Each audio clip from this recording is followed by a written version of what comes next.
Um poderoso empresário fica em choque ao descobrir que a cozinheira do refeitório corporativo, com seus temperos extraordinários, esconde um passado sombrio que pode derrubar todo o sistema assistencial de São Paulo.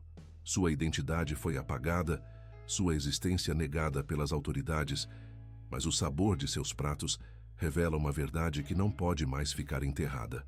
O que acontece quando um segredo guardado por décadas finalmente vem à tona? Inscreva-se no nosso canal para não perder mais histórias emocionantes como esta e deixe seu like no vídeo. Conte nos comentários de qual cidade você está assistindo. Adoro saber de onde você é. O aroma de alho refogado e temperos caseiros invadia o amplo refeitório executivo da Almeida Engenharia, uma das maiores construtoras de São Paulo. Aparecida Santos, 53 anos, cabelos negros com fios grisalhos sempre presos em um coque discreto e mãos que contavam histórias de trabalho árduo, mexia com movimentos precisos uma panela de feijão que complementaria o prato do dia. Sua figura pequena quase desaparecia na imensa cozinha industrial, mas sua presença se fazia sentir em cada canto através dos aromas que criavam no ar uma sinfonia de sabores autenticamente brasileiros. Dona Cida, hoje também vai nos presentear com suas maravilhas? Perguntou Ricardo Almeida, 52 anos, proprietário da empresa, enquanto atravessava a cozinha com seu impecável terno azul marinho. Era incomum ver o chefe descer as cozinhas, mas desde que havia experimentado por acaso o feijão tropeiro de Cida, durante uma reunião que se estendeu além do horário de almoço, havia desenvolvido uma curiosidade quase obsessiva pela mulher e suas receitas. Cida mal levantou o olhar da panela. Um sorriso educado, mas distante, lhe franziu os lábios. Bom dia, Dr. Ricardo. Só um arroz com feijão simples, nada de especial. Mas ambos sabiam que não era verdade. Nada do que Cida preparava era simples. Seus pratos possuíam algo misterioso, uma qualidade que transcendia os ingredientes e as técnicas, como se cada refeição contivesse fragmentos de histórias não contadas, emoções cristalizadas nos alimentos. Permita-me discordar, respondeu Ricardo, aproximando-se cautelosamente, como se temesse interromper um ritual sagrado. Seus pratos têm algo de curativo. Anteontem, depois de comer sua feijoada, o diretor financeiro finalmente aprovou o projeto que eu tentava fazê-lo aceitar há meses. Uma risada nervosa escapou dos lábios de Cida. Talvez ele só estivesse com fome, Dr. Ricardo. A fome deixa todos mais flexíveis. Mas Ricardo não se deixou distrair. Havia algo naquela mulher, uma sombra nos olhos, um jeito de se mover como se estivesse constantemente em alerta. Como empresário acostumado a avaliar pessoas, reconhecia os sinais de quem carrega um peso invisível. E quanto mais a observava, mais crescia nele a certeza de que Aparecida Santos não era uma simples cozinheira. Fico imaginando onde aprendeu a cozinhar assim, insistiu, apoiando-se no balcão da cozinha. Estudou em alguma escola de gastronomia? Os olhos de Cida se endureceram por um instante, tão brevemente que Ricardo quase duvidou ter notado. A vida ensina mais que qualquer escola, Dr. Ricardo. E agora, se me der licença, preciso preparar o almoço para 200 pessoas. Naquela tarde, impulsionado por uma curiosidade que nem ele mesmo conseguia explicar completamente, Ricardo decidiu esperar no estacionamento da empresa. Viu Cida sair às 19 horas, depois de ter limpado meticulosamente a cozinha. Ela carregava 2 grandes bolsas térmicas que pareciam pesadas. Com surpresa, notou que não entrou em nenhum carro, mas se dirigiu ao ponto de ônibus. Seguiu-a à distância, dirigindo seu BMW com discrição. O ônibus seguiu rumo à periferia leste de São Paulo, em uma região que Ricardo conhecia apenas vagamente. Um bairro operário nascido durante a expansão industrial dos anos 70 e agora parcialmente abandonado após a desindustrialização. Cida desceu no penúltimo ponto e caminhou com passo seguro entre prédios deteriorados e antigas fábricas convertidas em habitações improvisadas. Ricardo estacionou e continuou a segui-la a pé, mantendo uma distância prudente. Viu-a parar diante de um velho galpão que um dia deve ter sido um depósito industrial. Ela bateu com um ritmo particular e a porta se abriu. Ricardo esperou alguns minutos, dividido entre o respeito pela privacidade da mulher e uma curiosidade cada vez mais intensa. Por fim, aproximou-se lentamente do galpão. Através de uma janela com vidros sujos, conseguiu vislumbrar uma cena que o deixou sem palavras. Dentro do galpão, havia uma espécie de refeitório improvisado. Pelo menos 30 pessoas de várias idades estavam sentadas em mesas improvisadas. Cida servia a comida que havia trazido consigo, movendo-se entre as mesas com uma energia e uma presença completamente diferentes das que mostrava na empresa. Falava, sorria, tocava ombros e parecia conhecer cada pessoa pelo nome. Mas não era só isso. Em um canto do local, Ricardo notou o que parecia ser uma pequena enfermaria improvisada. Enquanto observava, viu Cida afastar-se das mesas e aproximar-se de um homem idoso. Com gestos experientes, mediu sua pressão, examinou algo em seu braço e depois preparou o que parecia ser um curativo. Um calafrio percorreu a espinha de Ricardo. Quem era realmente Aparecida Santos? E o que estava acontecendo naquele lugar? Na semana seguinte, Ricardo observou Cida com novos olhos. Notou detalhes que antes lhe haviam escapado. A precisão quase clínica com que manipulava as facas, o modo como escutava atentamente quando alguém do pessoal mencionava alguma indisposição e, sobretudo, como parecia lembrar perfeitamente de cada rosto e cada nome. Seu virado à paulista estava excepcional ontem, disse-lhe uma manhã, entrando na cozinha antes da hora do rush. Me fez lembrar de casa, da minha avó. Cida o olhou com desconfiança. Obrigada, Dr. Ricardo. Fico feliz que tenha gostado. Sabe, tenho notado que todos os dias a senhora leva comida embora. Para sua família, imagino. A cor abandonou o rosto de Cida. Suas mãos, normalmente tão firmes, tremeram ligeiramente enquanto cortava cebolas. Moro sozinha, Dr. Ricardo, e não aprecio que controle meus movimentos. Eu a segui, admitiu Ricardo, decidindo ser direto. Terça-feira à noite, até o velho galpão Martinelli na Zona Leste. Cida pousou a faca com um gesto controlado, mas seus olhos estavam subitamente alertas, calculistas. Está me espionando? Por qual motivo? Curiosidade no início. Depois, admiração. Ricardo aproximou-se, baixando a voz. O que faz lá é notável, mas também é ilegal, presumo. Administrar medicamentos, fornecer assistência médica sem autorização. Está me ameaçando? A voz de Cida era calma, mas Ricardo percebeu uma força nela que nunca havia notado antes. Não era medo o que via em seus olhos, mas uma determinação feroz. Não, quero ajudá-la. Sua resposta pareceu desconcertar Cida, que permaneceu em silêncio por alguns instantes, estudando-o. Não faz ideia do que está falando, disse finalmente. E se realmente quer ajudar, existem organizações oficiais que aceitam doações. Quero ajudá-la especificamente. Seu trabalho, o que vi na outra noite. Ricardo passou uma mão pelos cabelos, repentinamente inseguro sobre como prosseguir. Olha, cresci em uma família privilegiada. Nunca precisei me preocupar com nada. Mas isso não significa que eu seja cego ao que acontece nesta cidade. E o que a senhora faz é importante. Cida o fitou por um longo momento. Por quê? Por que deveria se importar? Porque a senhora sabe o que está fazendo, eu a vi. Não é só comida, não é mesmo? Também aqui, na empresa. Seus pratos fazem algo às pessoas, o jeito como as olha, como se pudesse ver através delas. Uma sombra atravessou o rosto de Cida.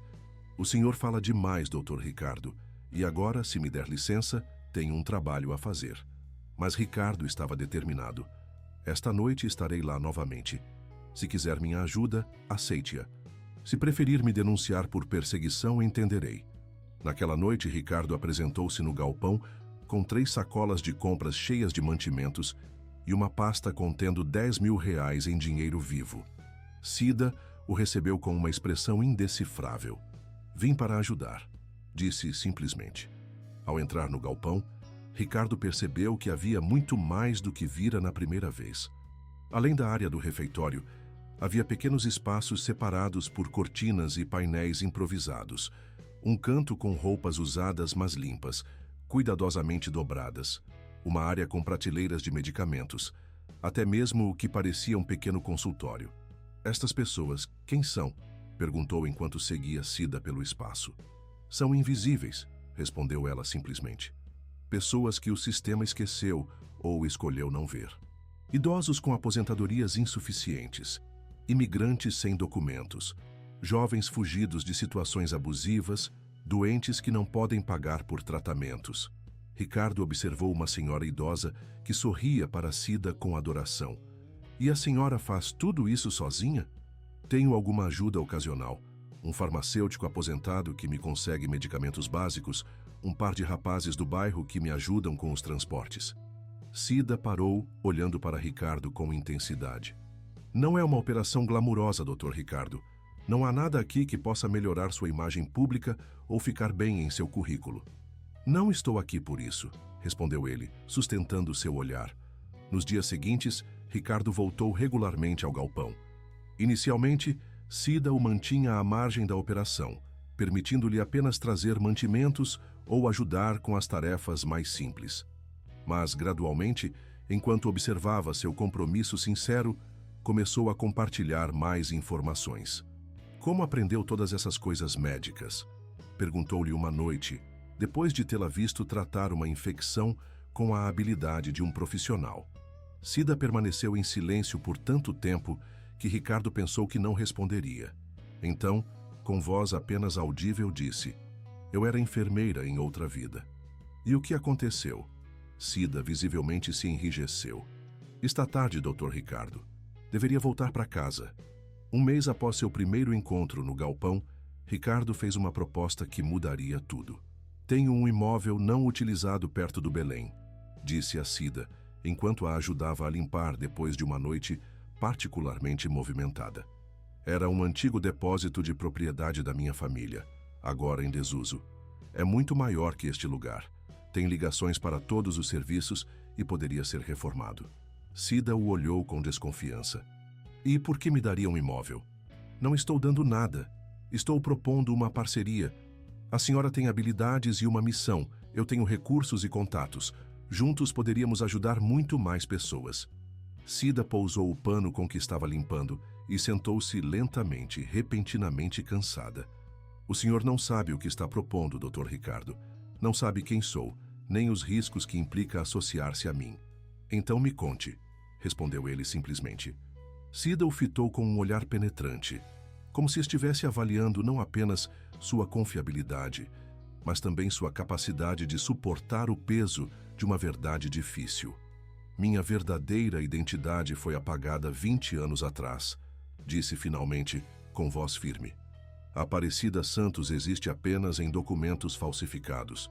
Fui testemunha de algo que pessoas poderosas queriam que permanecesse enterrado. Vi pessoas desaparecerem quando eu deveria protegê-las, e quando busquei justiça, tentaram me silenciar. Para sempre. Que tipo de evento? Perguntou Ricardo, tentando manter a voz firme apesar do choque. Eu trabalhava como enfermeira-chefe em uma instituição de assistência social para menores em risco aqui em São Paulo. Continuou Cida, os olhos fixos em um ponto distante, como se estivesse vendo um filme projetado na parede à sua frente. Casa Esperança se chamava. Uma ironia cruel considerando o que aconteceu. Em 2003, um incêndio devastou o edifício. Oficialmente, 7 jovens e 2 funcionários não sobreviveram, mas a verdade é muito mais complicada. Ricardo sentiu um calafrio percorrer sua espinha. O incêndio da Casa Esperança, já ouvi falar, foi uma tragédia que abalou a cidade. O que os jornais nunca noticiaram é que aquele incêndio não foi um acidente e que o número real das vítimas foi manipulado. Cida passou uma mão pelo rosto, um gesto que revelava um cansaço profundo, não apenas físico. Havia irregularidades nas contas da instituição. Verbas destinadas aos cuidados e manutenção dos jovens que desapareciam misteriosamente. Eu havia coletado provas, documentação. Na noite do incêndio, estava prestes a entregar tudo a um jornalista. E o incêndio foi provocado para detê-la, concluiu Ricardo, sentindo o peso da compreensão abater-se sobre ele. Cida assentiu. Mas não terminou aí. Sobrevivi, embora eles não saibam. Nos documentos oficiais, Regina Silveira, este era meu verdadeiro nome, não resistiu àquele incêndio. Fui ajudada por um médico idoso que conhecia a verdade. Ele me conseguiu uma nova identidade. Me ajudou a desaparecer. E desde então vive escondida, ajudando os invisíveis como a senhora, murmurou Ricardo, olhando-a com novos olhos, cheios de admiração e compaixão. É minha expiação, respondeu Cida simplesmente. Não consegui salvar aqueles jovens, mas posso ajudar outros. Ricardo levantou-se lentamente, aproximando-se dela. Agora entendo por que seus pratos são tão intensos. A senhora coloca neles sua história, sua dor, sua redenção. Cida esboçou um sorriso triste. A cozinha foi minha terapia. A comida nutre, conforta, cura. É meu modo de cuidar dos outros sem levantar suspeitas. Sua proposta de parceria, começou Cida após um longo silêncio, é generosa, mas perigosa. Se aceitar, o senhor se tornará cúmplice de uma mulher que tecnicamente não existe. Se a verdade sobre a Casa Esperança vier à tona, as pessoas envolvidas, pessoas que agora ocupam posições de poder nesta cidade, farão de tudo para proteger seus segredos. Ricardo a olhou com determinação. Algumas batalhas merecem ser lutadas, independentemente dos riscos. 2 semanas depois, Ricardo acompanhou Cida para visitar o depósito perto do Belém. Era um amplo espaço industrial, com grandes janelas que deixavam entrar abundante luz natural, apesar dos vidros sujos e incrustados. Precisava de obras significativas, mas o potencial era evidente. Pertencia ao meu pai, explicou Ricardo enquanto caminhavam entre maquinário abandonado, coberto por lonas. Era uma das primeiras instalações da Almeida Engenharia, antes que a empresa se expandisse e se transferisse para a sede atual. Cida caminhava lentamente, tocando paredes e superfícies como se pudesse sentir sua história através das pontas dos dedos. Parou repentinamente diante de uma parede no fundo do depósito. Este lugar, murmurou. Há algo familiar. Ricardo a alcançou, intrigado. É a primeira vez que vem aqui, não é? Cida não respondeu. Aproximou-se da parede, passando uma mão sobre a superfície áspera. Havia uma placa aqui, uma pequena placa de latão. Ricardo a observou com espanto. Como sabe disso? Porque estive aqui, muitos anos atrás. Cida virou-se para ele, o rosto pálido. Este edifício, antes de se tornar propriedade da sua família, sabe a quem pertencia? Ricardo balançou a cabeça. Meu pai o adquiriu nos anos 80. Antes acho que era um depósito municipal ou algo assim. Era o edifício original da Casa Esperança, disse Cida, com voz quase inaudível. Antes que nos transferissem para a nova sede, aquela que depois pegou fogo. Aqui começou tudo. O silêncio que se seguiu foi denso, carregado de implicações. Ricardo olhou o espaço ao seu redor com novos olhos, como se pudesse vislumbrar os ecos do que havia sido. É um sinal, disse finalmente. Um círculo que se fecha. Cida o olhou com intensidade. Ou um aviso. Apesar dos temores iniciais, decidiram seguir adiante.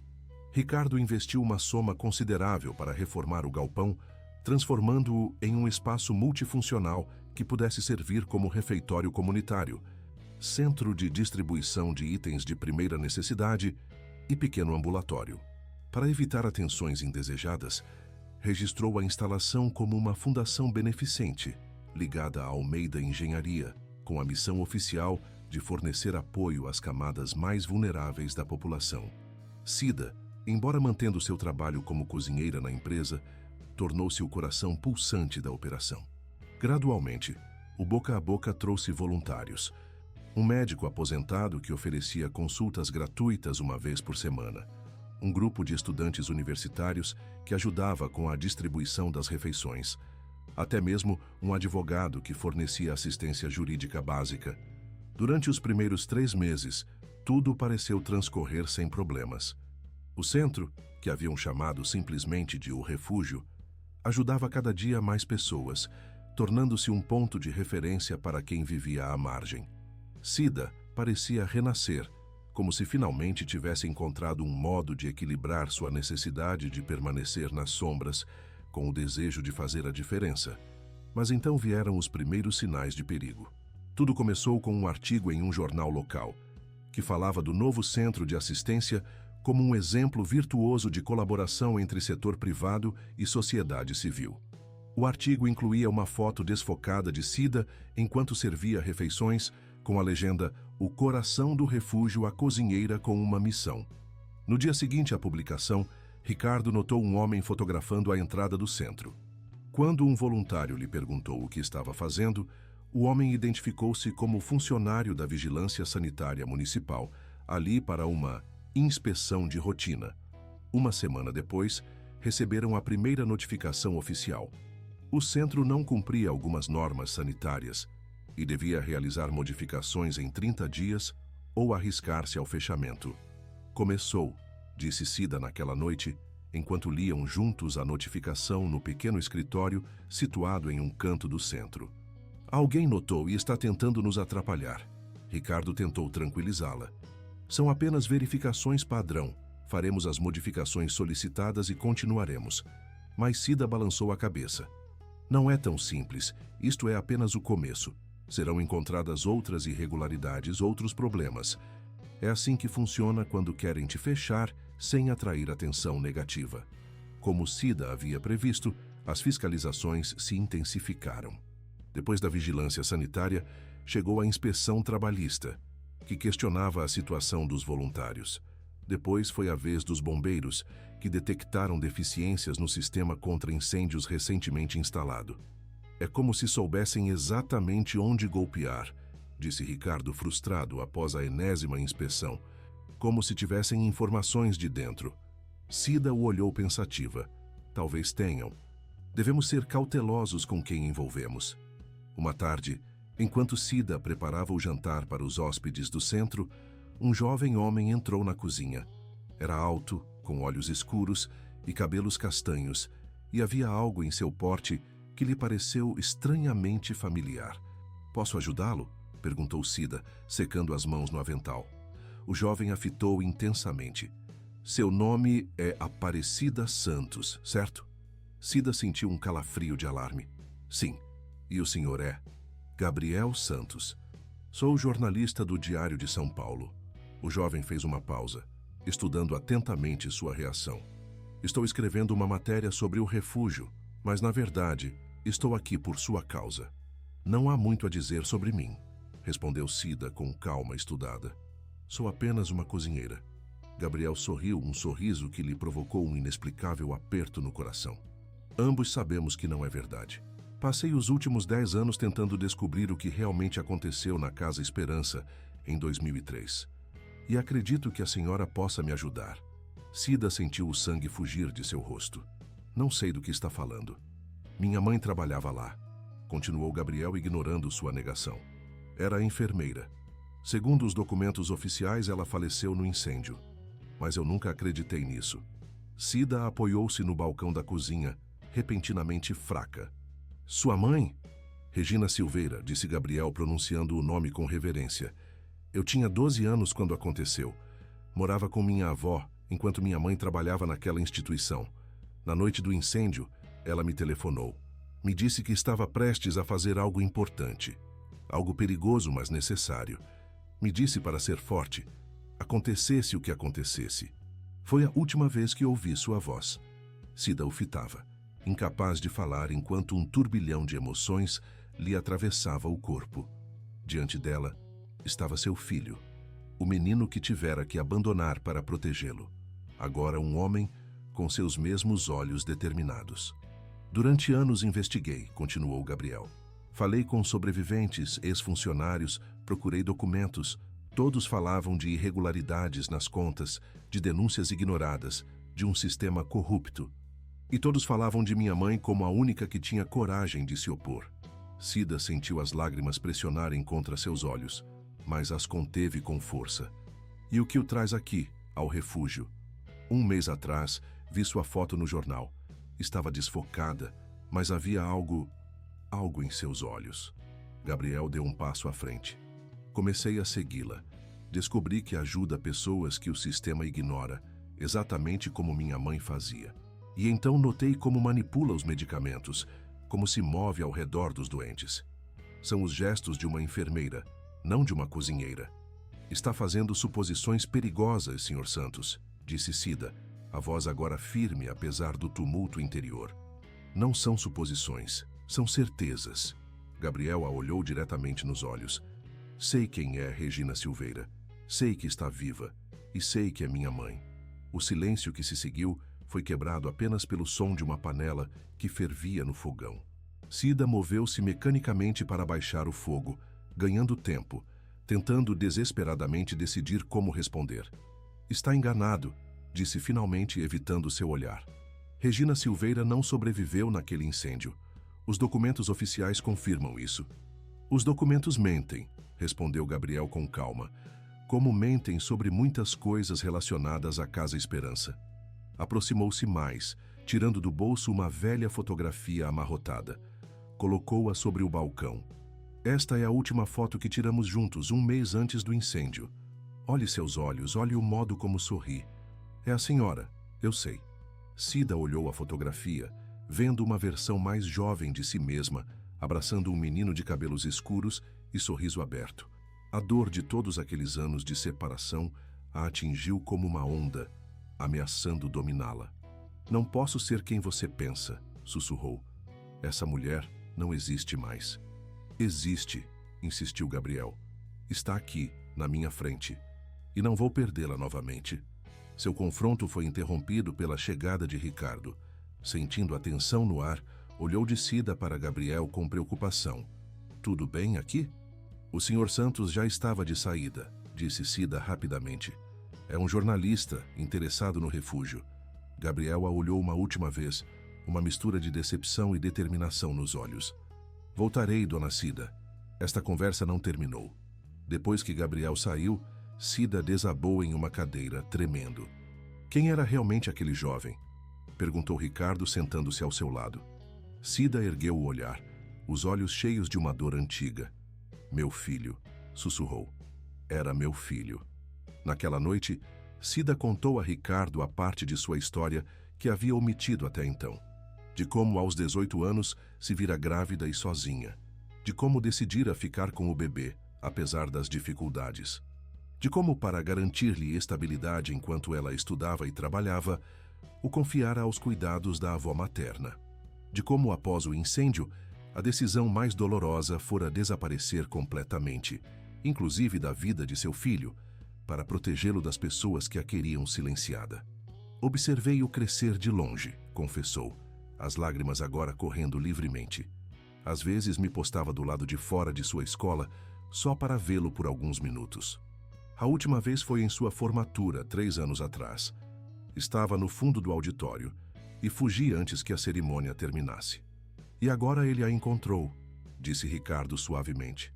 E agora ele me encontrou, repetiu Cida. E isso coloca em perigo ele, você, tudo o que construímos aqui. O aparecimento de Gabriel mudou tudo. Apesar das tentativas de Cida de manter distância, o jovem jornalista estava determinado a reconstruir o vínculo perdido. E com sua chegada, a verdade sobre a Casa Esperança começou a emergir da sombra em que estivera sepultada por 20 anos. Gabriel trouxe consigo documentos, testemunhos, fragmentos de provas que havia coletado ao longo dos anos. Junto com Cida e Ricardo, começaram a compor um quadro inquietante de corrupção sistêmica e acobertamento. As verbas destinadas aos menores eram sistematicamente desviadas, explicou Gabriel uma noite, enquanto os 3 examinavam documentos espalhados sobre a mesa do escritório do refúgio. Encontrei rastros de pagamentos a empresas fantasmas, notas superfaturadas, serviços nunca prestados. E no centro de tudo estava ela, Helena Mendonça. Helena Mendonça, repetiu Cida, pronunciando o nome como se fosse veneno. Na época era apenas a diretora administrativa da Casa Esperança. Agora é vereadora e presidente do Conselho Municipal dos Direitos da Criança e do Adolescente de São Paulo.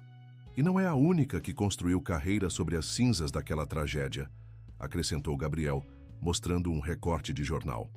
O médico responsável pela instituição, aquele que falsificou os relatórios sobre as condições dos jovens, agora dirige um dos maiores hospitais da cidade. À medida que cavavam mais fundo, os ataques ao refúgio se intensificaram. As inspeções tornaram-se quase diárias. Os fornecedores começaram misteriosamente a cancelar os pedidos. Alguns voluntários receberam telefonemas anônimos que os convidavam a manterem-se afastados daquela mulher, se prezavam sua carreira. Uma manhã, Cida encontrou o cadeado do refúgio arrombado e o interior devastado. Alguém havia vasculhado entre os documentos do escritório e danificado os equipamentos médicos. Na parede da cozinha, escrito com tinta vermelha, exibia-se uma mensagem sinistra. Algumas coisas deveriam permanecer enterradas. Não podemos mais ignorar, disse Ricardo enquanto contemplavam os danos. Alguém sabe que estamos investigando e teme o que possamos descobrir. Naquela mesma semana, um evento inesperado mudou ainda mais as dinâmicas. Uma mulher de meia-idade apresentou-se no refúgio, perguntando especificamente por Cida. Apresentou-se como Mariana Oliveira e disse uma frase que fez Cida tremer. Eu também estava na Casa Esperança naquela noite. Mariana havia sido educadora na instituição. Como Cida, havia notado as irregularidades e começado a reunir provas. E como Cida, fora dada como vítima fatal no incêndio, mas conseguira escapar. Vivi no Nordeste todos estes anos, contou. Mudei de nome, aparência, vida. Mas nunca deixei de pensar naqueles jovens, no que aconteceu. Quando vi a matéria sobre o refúgio, com sua foto desfocada, reconheci seus olhos, Regina. Ou Cida, como se chama agora. A chegada de Mariana foi uma bênção e uma maldição. Por um lado, fornecia um segundo testemunho direto dos eventos, fortalecendo a credibilidade das acusações. Por outro, aumentava a atenção e o risco. Não somos mais apenas nós, disse Gabriel, após uma reunião com Mariana. Agora somos um movimento. E temos provas suficientes para ir à polícia, ou à grande mídia. Mas Cida era cautelosa. As pessoas que estamos acusando têm poder e influência. Não podemos simplesmente nos apresentar à polícia com alguns documentos amarelados e testemunhos de pessoas oficialmente desaparecidas. Foi nesse momento que notaram a presença de uma jovem mulher entre os novos voluntários. Juliana Menezes havia se juntado ao refúgio 2 semanas antes, oferecendo sua ajuda com competência e discrição. Mas Ricardo começara a notar detalhes inquietantes. O modo como sempre parecia estar por perto, quando discutiam sobre a Casa Esperança, como tomava notas em seu celular durante conversas aparentemente casuais, como fazia perguntas que pareciam inocentes, mas eram estranhamente específicas. Uma noite depois que o refúgio fechou, Ricardo decidiu segui-la. Viu-a entrar em um elegante edifício no centro de São Paulo. Com espanto, reconheceu a sede da Câmara Municipal onde trabalhava Helena Mendonça. É uma infiltrada, disse a Cida e Gabriel naquela noite. Trabalha para eles. É assim que sabem cada um de nossos movimentos. A descoberta da traição os forçou a mudar de estratégia. Decidiram alimentar Juliana com informações falsas, enquanto procediam com seu plano real em segredo. Criaram um pequeno grupo restrito, composto apenas por pessoas de absoluta confiança. Cida, Ricardo, Gabriel, Mariana e o médico aposentado, que fora o primeiro voluntário do refúgio. Foi durante uma dessas reuniões restritas que Gabriel trouxe a notícia que mudaria tudo. Tenho um contato no arquivo municipal. Encontrou algo grande para mim. Documentos que haviam sido removidos do dossiê oficial sobre a Casa Esperança, mas que alguém teve a previdência de fotocopiar e esconder. Os documentos eram devastadores. Incluíam relatórios originais da inspeção dos bombeiros que mostravam como as saídas de emergência haviam sido deliberadamente bloqueadas meses antes do incêndio, apesar das repetidas advertências. Havia cartas assinadas por Cida e outros membros do pessoal que denunciavam maus tratos e condições insalubres, todas ignoradas. E mais incriminador de tudo, havia um memorando interno em que Helena Mendonça discutia a necessidade de lidar com a situação Silveira poucos dias antes do incêndio. Isto é mais do que esperava, disse Mariana, estudando os documentos com mãos trêmulas. É a prova de que o incêndio não foi um acidente. Mas ainda não é suficiente para uma acusação formal de crimes graves, observou Ricardo. É circunstancial, sugestivo, mas não definitivo. Não estamos buscando uma condenação criminal, respondeu Cida com calma.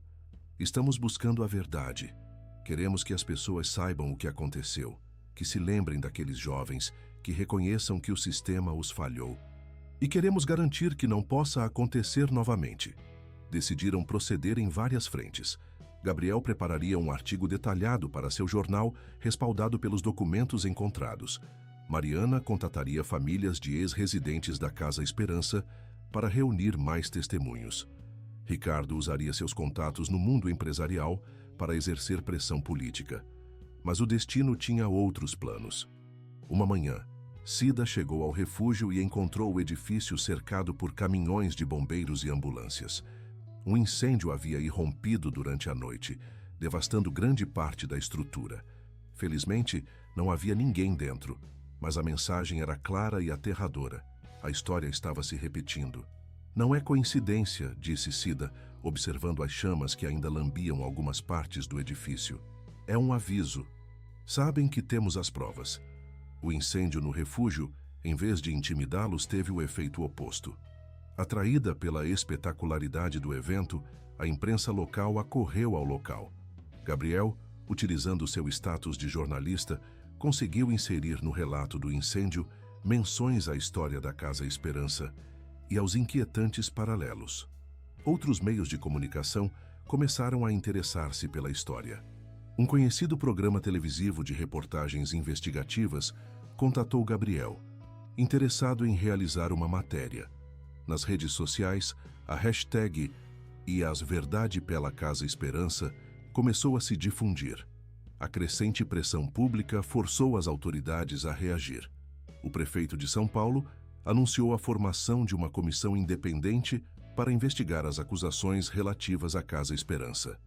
Mas para Cida e seus aliados, era um movimento demasiado tímido e potencialmente uma tentativa de acobertar ainda mais a verdade. Precisamos trazer tudo à luz, insistiu Gabriel. Um artigo, uma reportagem de TV não bastam. Precisamos colocar os documentos nas mãos certas e precisamos fazer isso de maneira pública, onde não possam ser ignorados. Foi Ricardo quem propôs a solução. O Fórum Anual sobre Bem-Estar Social realiza-se daqui a 2 semanas no Centro de Convenções. Todos os principais atores do setor estarão presentes, inclusive Helena Mendonça, que deve fazer um discurso sobre inovação nos serviços sociais. A ironia era quase dolorosa. O plano era audacioso. Cida e Mariana se apresentariam publicamente, revelando suas verdadeiras identidades e sua história. Gabriel distribuiria cópias dos documentos incriminatórios aos jornalistas presentes. Ricardo usaria seu status de empresário respeitado para garantir-lhes acesso ao evento. Na manhã do fórum, Cida se olhou no espelho mais tempo que o habitual. Pela primeira vez em 20 anos, preparava-se para ser novamente Regina Silveira. Havia tingido os cabelos de sua cor natural, um castanho intenso em vez do preto com mechas grisalhas que adotara como Cida. Escolhera usar um tailleur azul marinho. Profissional, sério, a vestimenta de uma enfermeira-chefe, não de uma cozinheira. "Está pronta?" perguntou Gabriel, entrando no quarto. O relacionamento deles ainda era frágil, carregado de 20 anos de ausência. Mas havia um respeito crescente entre eles e a promessa de algo que poderia curar com o tempo. "Não", respondeu Cida honestamente, "mas vou fazer mesmo assim." O evento ocorria em um grande salão de conferências, repleto de profissionais do setor, políticos, jornalistas. Helena Mendonça estava sentada no palco, junto a outros palestrantes de alto perfil. Parecia serena, poderosa em seu impecável tailleur cinza, alheia à tempestade que estava prestes a se abater sobre ela. Seguindo o plano, Ricardo aproximou-se do moderador durante uma pausa, sussurrando-lhe algo ao ouvido. O moderador pareceu surpreso, mas assentiu. "Senhoras e senhores", anunciou quando a sessão recomeçou, "temos um pedido incomum, mas importante. Uma participante solicitou poder compartilhar um testemunho pessoal relevante para nosso tema de hoje. Peço que recebam a senhora Regina Silveira." Um murmúrio confuso espalhou-se pelo salão. Aquele nome nada dizia à maioria dos presentes. Mas no palco, Helena Mendonça visivelmente se enrijeceu, a cor abandonando seu rosto. Cida levantou-se de seu lugar no fundo do salão e dirigiu-se lentamente ao pódio.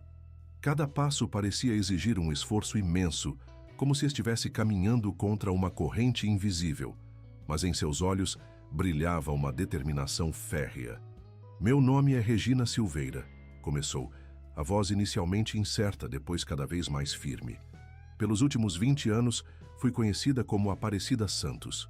Fui declarada como vítima no incêndio da Casa Esperança em 2003. Mas como podem ver, estou muito viva. O silêncio no salão era absoluto. Todos os olhos estavam fixos nela. Eu era a enfermeira-chefe da Casa Esperança, quando descobri irregularidades nas contas e abusos contra os menores ali abrigados. Quando tentei denunciar esses fatos, o edifício foi incendiado. 7 jovens e 2 funcionários não resistiram. Eu sobrevivi, mas fui forçada a me esconder, a mudar de identidade, a abandonar meu filho, porque sabia demais. Cida apontou para Helena Mendonça, que parecia congelada em sua cadeira. A atual vereadora e presidente do Conselho Municipal dos Direitos da Criança e do Adolescente, Helena Mendonça, era a diretora administrativa da Casa Esperança. Ela sabia. Ela estava envolvida, e não é a única. Nesse momento, Gabriel e outros voluntários começaram a distribuir cópias dos documentos entre o público. Os jornalistas presentes apressaram-se a fotografá-los, enquanto um murmúrio crescente enchia o salão.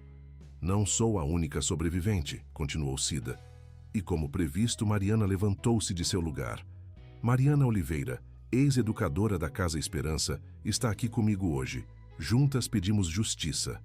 Não para nós, mas para aqueles jovens que não tiveram uma segunda chance. O caos que se seguiu foi total. Os jornalistas aglomeraram-se ao redor de Cida e Mariana. Os fotógrafos disparavam freneticamente. Os presentes discutiam animadamente entre si. No palco, Helena Mendonça foi vista sussurrando urgentemente ao telefone. O pânico evidente em seus gestos. Mas a reviravolta final chegou quando um homem idoso, até então sentado em silêncio entre o público, levantou-se lentamente. Meu nome é Carlos Ribeiro, disse com voz trêmula, mas clara. Era o responsável pela segurança da Secretaria Municipal de Assistência Social em 2003. Fui eu quem assinou os documentos que abafaram a investigação sobre a Casa Esperança. Filo sob pressão e vivi com este peso na consciência por 20 anos. Estou aqui para confirmar cada palavra dita por estas corajosas mulheres. Esse apoio inesperado foi a gota d'água. Helena Mendonça, vendo desmoronar sua posição, tentou uma desesperada manobra defensiva. Sim, houve irregularidades. Admitiu quando finalmente tomou a palavra, tentando controlar os danos. Mas o incêndio foi um trágico acidente. Ninguém queria que aqueles jovens, que alguém se ferisse. Foram cometidos erros administrativos, talvez, mas não crimes. Tenho provas de que foi um ato deliberado, respondeu Cida com calma glacial. E não sou a única a saber disso. Nas semanas que se seguiram, a investigação explodiu em nível nacional. Outros ex-funcionários de instituições similares em todo o Brasil começaram a se apresentar com histórias análogas. Emergiu um padrão inquietante de abusos sistêmicos, verbas desviadas e supervisão inadequada no sistema de assistência social para menores em risco. Helena Mendonça renunciou ao seu cargo e foi indiciada por fraude, negligência criminal e obstrução da justiça. Outros funcionários e dirigentes foram envolvidos nas investigações. O caso tornou-se símbolo de um fracasso institucional mais amplo, levando a reformas significativas no sistema de proteção aos menores. O refúgio, reconstruído com a ajuda de doações que afluíram após a publicidade do caso, converteu-se em um modelo de assistência comunitária. Cida, agora publicamente voltando a ser Regina Silveira, continuou seu trabalho, mas não mais nas sombras. Fundou um programa de formação para profissionais de saúde dedicados às camadas vulneráveis, compartilhando as habilidades adquiridas em décadas de assistência improvisada. Ricardo deixou a direção operativa da Almeida Engenharia, dedicando-se em tempo integral à gestão de uma fundação criada para apoiar projetos similares ao refúgio em todo o Brasil. Sua experiência com Cida Regina o havia transformado profundamente. mostrando-lhe um sentido de propósito que ia além do sucesso empresarial. Gabriel e sua mãe iniciaram o longo e difícil processo de reconstrução de seu relacionamento. Anos de ausência não podiam ser apagados em um instante, mas havia uma vontade recíproca de curar, de conhecer-se novamente. Gabriel escreveu um livro sobre a história da Casa Esperança e do Refúgio, que se tornou um caso editorial e acendeu ainda mais o debate sobre a responsabilidade institucional. Uma manhã de outono, enquanto Regina preparava o almoço na nova cozinha do refúgio, não mais escondida, não mais em fuga, Gabriel lhe trouxe um pequeno pacote. Encontrei entre as coisas da vovó, disse. Pensei que gostaria de tê-lo. Era um velho caderno de receitas, com páginas amareladas e manchadas. Regina o abriu com dedos trêmulos e encontrou uma dedicatória na primeira página. Para minha filha Regina, que sempre soube que cozinhar é um ato de amor. Com estes pratos, alimentará corpos e almas. Com carinho, mamãe. Regina acariciou as palavras desbotadas, os olhos úmidos. Foi aqui que tudo começou, murmurou. A cozinha foi meu refúgio quando não podia ser enfermeira. Tornou-se minha forma de continuar cuidando dos outros. E agora pode ser ambas as coisas, respondeu Gabriel, com um sorriso que lembrava o do menino na velha fotografia. Uma cozinheira que cura e uma enfermeira que alimenta. Regina assentiu, sentindo o peso de 20 anos de medo e solidão finalmente aliviar-se. A verdade nos libertou, disse simplesmente. Nem todos os sistemas corruptos foram desmantelados, nem todas as pessoas responsáveis pagaram. Mas criamos um espaço onde as pessoas invisíveis podem ser vistas, onde as vozes silenciadas podem ser ouvidas. Enquanto voltava aos fogões, Regina sabia que o caminho para uma justiça completa ainda era longo. Mas pela primeira vez em 20 anos, podia olhar para o futuro sem medo, cozinhando não mais para se esconder, mas para alimentar um movimento de mudança que apenas começara a crescer. Queridos ouvintes, esperamos que a história de Regina e sua luta pela verdade tenha tocado seus corações.